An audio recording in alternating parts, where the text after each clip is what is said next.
Tonight, I had planned to unwind at a play, but my mother-in-law had different ideas. She arrived unexpectedly, accompanied by 9 friends, assuming they could all stay at my house while I was out. Despite my prior plans, she insisted on leaving their belongings at my place and asked if I could prepare dinner and sleeping arrangements for everyone, as if my evening was theirs to command. Caught off guard by her audacity and the necklace she wore, a piece I held dear, my frustration boiled over. I couldn't take it anymore. "I'm actually about to leave for a trip," I informed her, watching her surprise unfold. That was the breaking point. After enduring her relentless demands, I finally asserted myself. "Please return that necklace." It was time to establish the respect and boundaries I had long overlooked. My name is Jennifer, a 32-year-old who transitioned from an administrative role to teaching computer classes after getting married. My husband, Jordy, manages his father's company and often seems preoccupied with its challenges. Our cherished moments together, like movie dates, bring invisible relief, a sight that warms my heart. Although I've always been more of a listener than a talker, Jordy encourages me to voice my thoughts more confidently. My older brother has always been protective, which I once found stifling. Now, I see it as a form of support, much like what Jordy provides. Jordy's brother serves as vice president of their father's company, and his wife, Emma, who is about my age, is also part of our intertwined lives. Emma has always been someone I admire, ambitious, dependable, and kind-hearted. What truly stands out about her is her assertiveness and the way she confidently expresses her views, coupled with a remarkable ability to be understanding and adaptable. Witnessing her stand up to our mother-in-law was nothing short of impressive. Unfortunately, Emma and her husband live quite far away, which means I don't see her as often as I'd like, a fact I often regret. On the other hand, my mother-in-law carries herself as if she owns the company. As the president's wife, she exudes confidence, but her stubbornness and arrogance are unmistakable. She frequently pressures me, insisting, "Jennifer, you're Jordy's wife, the president. You should quit your job as a computer instructor and fully support your husband." While Jordy stands by my choices, her dissatisfaction is palpable, and I'm thankful we don't live too close to her. I've always envisioned a simple, peaceful life with Jordy, perhaps even with children in the future. However, everything changed when Jordy's father unexpectedly passed away from a heart attack. It was a shock to us all, leaving Jordy and his brother to navigate the future of the family business. During this turbulent time, Jordy decided to relocate to Philadelphia to work at the company's main office, while his brother stepped up as the new president, with Jordy becoming vice president. We found a cozy house in Philadelphia, slightly removed from the hustle and bustle, and a bit far from the nearest train station, but it promised a peaceful, sunlit life. With all the changes at work, Jordy often came home late, so I took it upon myself to ensure our home was a warm and welcoming place. I prepared healthy meals to support Jordy during these challenging times, and as the weeks turned into months, his appreciation for my efforts became increasingly evident. "I'm back. I'm starving," he would announce as he entered the house, to which I would respond with a smile, "Thanks for working so hard, I'll make dinner." One day, he mentioned, "Hey Jennifer, my mom wants to visit this weekend. Is that okay?" Knowing she might be feeling lonely after the loss of Jordy's father, I was more than willing to welcome her. "Of course," I replied, although I was aware that we still had some tidying up to do. "She'll be welcome," I assured him, and he quickly said he'd let his mom know. He then suggested inviting his brother and Emma too, to which I happily agreed. It might sound odd, but relocating here meant I could see Emma more often, which turned out to be a delightful surprise. That weekend, we gathered to catch up and reminisce about my father-in-law. It was a bittersweet occasion. While we all felt the loss deeply, I didn't want to dwell on sadness forever. "My mother has picked up a new hobby," Jordy's mother shared, her effortless elegance shining through as she spoke. "Today, She wore a stylish light purple scarf that added to her commanding presence, even if she seemed a bit thinner than before. Her authority was especially noticeable when she offered advice to Geordie and his brother on business matters. Since the passing of my father-in-law, I noticed that Geordie's mother became more exacting with me. "Jennifer, we're running out of drinks. Could you go buy some?" she directed at me. Just then, Emma offered to go instead. "Oh, could you? That would be helpful," she replied to Emma, her tone noticeably softer than how she spoke to me. I suspected she was struggling with her grief, so I chose to overlook her sharp comments for the moment. After dinner, Geordie kindly drove everyone home, marking the end of the evening. However, this was just the beginning of more frequent visits from my mother-in-law, who soon began critiquing how I maintained the house, voicing complaints about Emma, and even rummaging through our fridge uninvited. "Jennifer, Geordie is so busy right now. You should be careful with the meals you prepare for him. What if he gets sick too?" she cautioned me one day, followed by a remark about some leftover trash. "Can't you clean up properly?" Her criticism seemed endless, a way to pass the time, but it was always directed at me, never at Emma, who she would quickly dismiss with claims of other engagements. It wasn't that she disliked me, perhaps it was simply easier for her to boss around someone who didn't argue back, unlike Emma, who always stood her ground. This environment made me consider getting a job just to spend less time at home. However, even after securing a position, the situation with my mother-in-law only intensified. "Jennifer, we're out of teriyaki sauce, so pick some up while you're out," she commanded, even as she brought leftovers to take back with her. Her sense of entitlement often left me speechless, especially knowing she could easily afford such things herself. Then, one day, a deeply cherished necklace, a keepsake from my mother, vanished from its usual spot. My immediate suspicion fell on my mother-in-law, who was frequently at our house and seemed too familiar with where I kept my belongings. After a fruitless search, I reluctantly confronted her, only to be met with fierce anger. "You probably lost it yourself. How dare you accuse me? What kind of person are you?" she shouted. I tried to explain that the necklace was a special keepsake from my mother and held immense sentimental value for me, but her response only deepened the wound. "I don't care. It's just a necklace. Why don't you ask Geordie to buy you a new one?" she replied dismissively. Realizing she couldn't grasp the importance of the necklace, I decided to drop the subject. But then more things began to disappear, money from my wallet and various items around the house.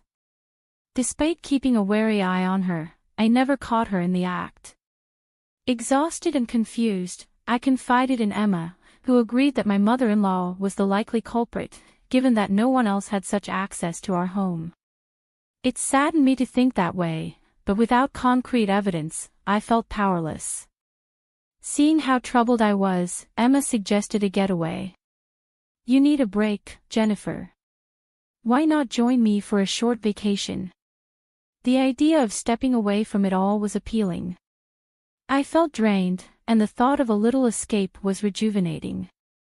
So, 3 weeks later, as Geordie and his brother prepared for a business trip to meet with a company in another state, Emma and I finalized our plans. "I'm heading out, Jennifer. Just relax and enjoy your time," Emma encouraged as we got ready. "Take care," I replied, grateful for the chance to recharge and hopeful that a little distance might offer some perspective on the chaotic happenings at home. I packed early, eager for the respite that awaited. My travel bag was ready by the door, and I was just about to leave when the doorbell rang. Curious, I checked the video feed and saw my mother-in-law standing at the door, not alone, but with a group of friends in tow. "Hi Jennifer, I brought some friends. Can you let us in?" she greeted me as if it were a normal visit. Opening the door, I found her and about 9 friends, all laden with heavy bags. "We're staying over tonight. Make us feel comfortable," she announced, as if it were a done deal.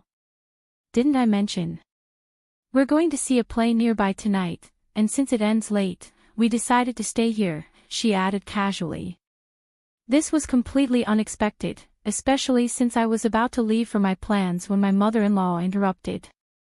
"Oh, did I inconvenience you? Bella told me you were okay with it," she said, trying to justify her imposition. I was taken aback by her audacity. "I'm sorry, but I wasn't informed about this, and I already have plans," I replied, trying to maintain my composure. She seemed surprised but quickly retorted, "But you'll be back soon, right? We'll just drop our bags and go out for a while.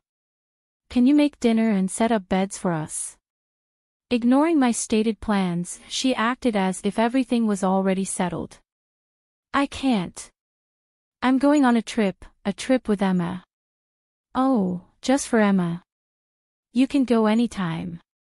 We've come all this way just for today." "How long are you going to make us wait?" she persisted, completely disregarding my needs. Then something caught my eye, a glint of metal around her neck. It was the necklace, a cherished memento from my mother. "Wait, that necklace you're wearing," I began, my voice trailing off in shock. To my astonishment, it was indeed the same necklace. "Bella, where did you get that necklace?" I asked, trying to keep my composure. "Why, it's just one of my collections." "Is there a problem?" she replied smugly, clearly enjoying the control she felt she had. "That can't be right. That necklace is rare, a limited edition," I countered, feeling a mix of anger and betrayal. Just then, Emma arrived, puzzled as to why I hadn't met her as planned. "I was wondering why you didn't show up at our meeting place and didn't contact me." "So, this is what was happening," she said upon entering. "I'm sorry, I couldn't get in touch," I replied, the stress evident in my voice. Noticing my distress, Emma quickly picked up on the tension. "What's going on?" she asked, her eyes darting between me and the necklace. I was upset and blurted out, "The necklace she's wearing is the same one that belonged to my mother, the one that recently went missing, the one I kept in that special box." I explained, barely holding back tears. Realizing the gravity of the situation, Emma spoke up loudly enough for everyone to hear, reinforcing the significance of the necklace and its sudden mysterious appearance around my mother-in-law's neck. In a hushed voice, desperate to keep the matter from her friends, my mother-in-law whispered, "Can you both stop this? It's embarrassing. Do you want to accuse me of theft?" Her face flushed with indignation. "Yes, I find it suspicious," Emma replied firmly, not backing down. "Do you have any proof that I stole it?" my mother-in-law shot back. "It's embarrassing to have such unreasonable daughters-in-law.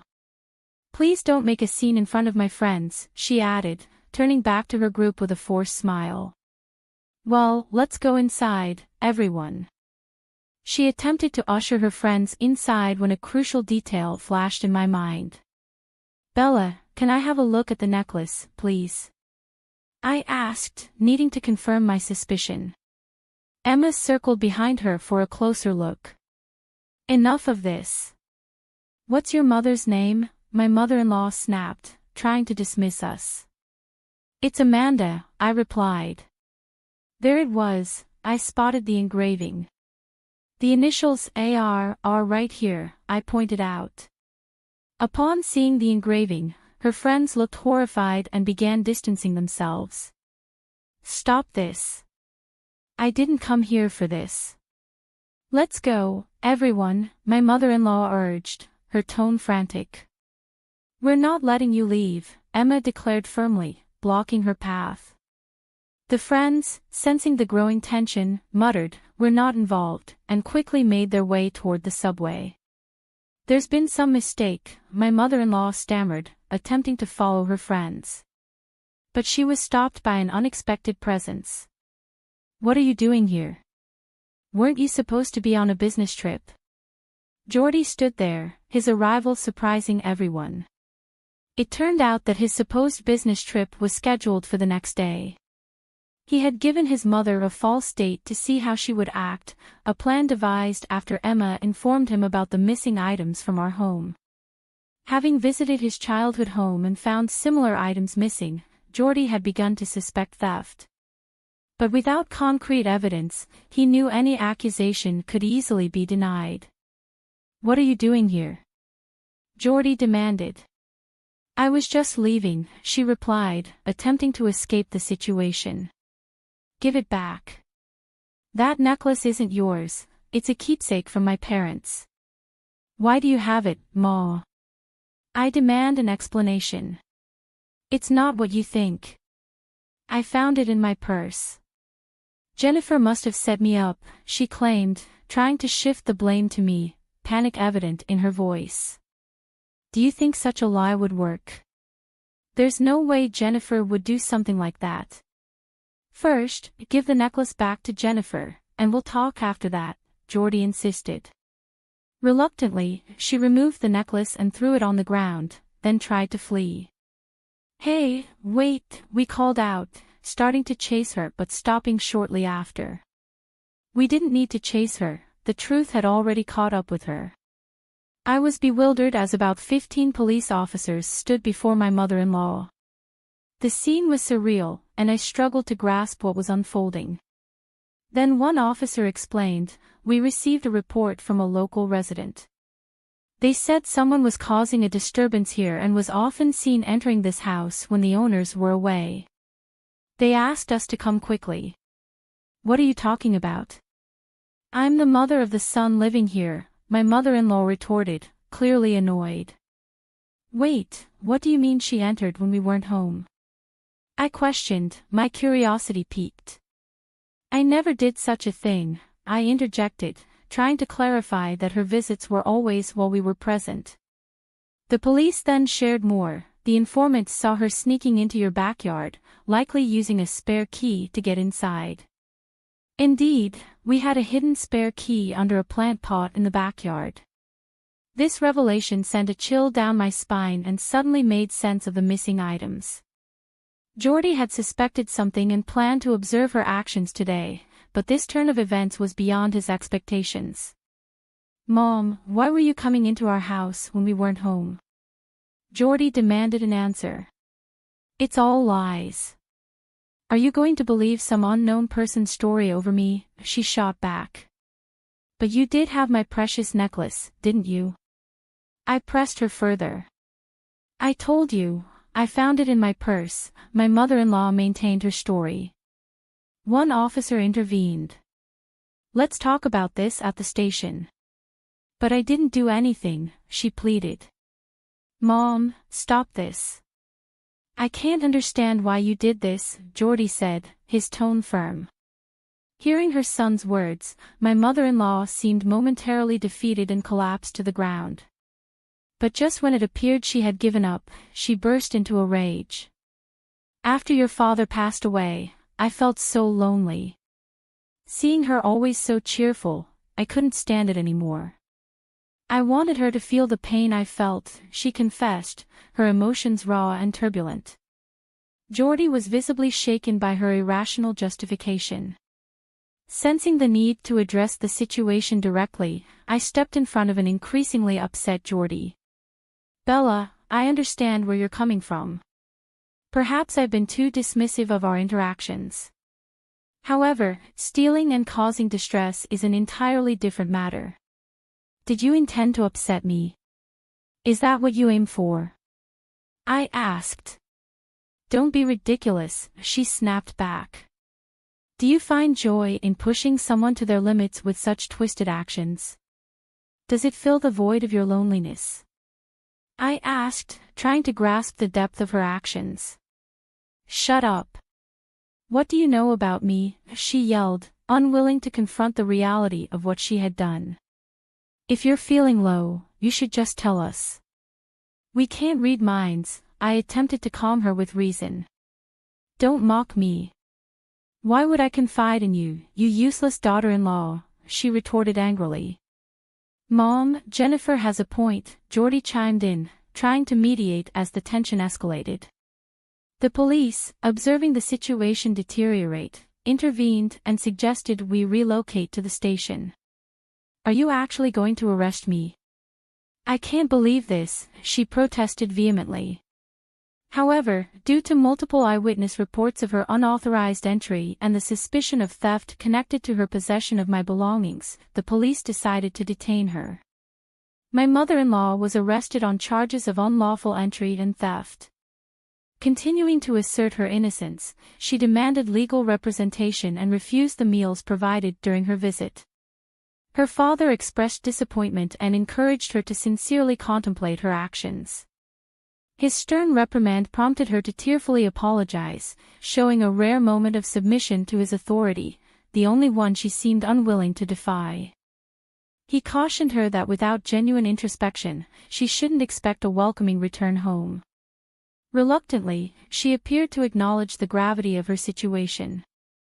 Perhaps the loss of her husband had left my mother-in-law adrift, with her flashy attire and jewelry serving as armor against her insecurities.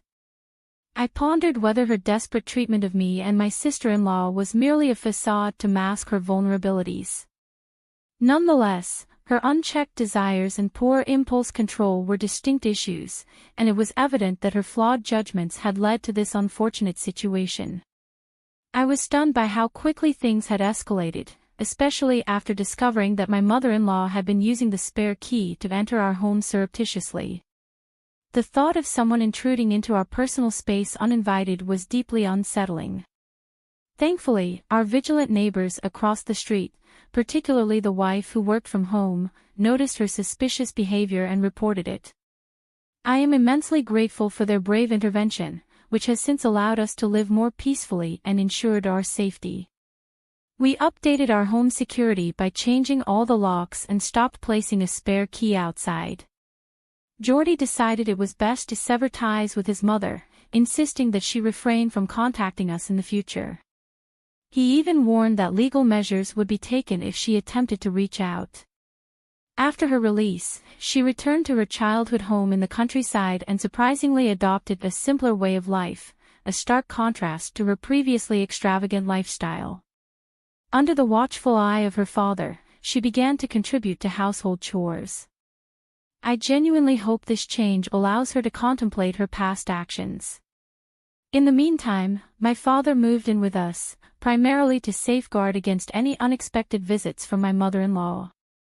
His presence not only serves as a security measure but also brings comfort during this exciting time, as I am expecting our first child.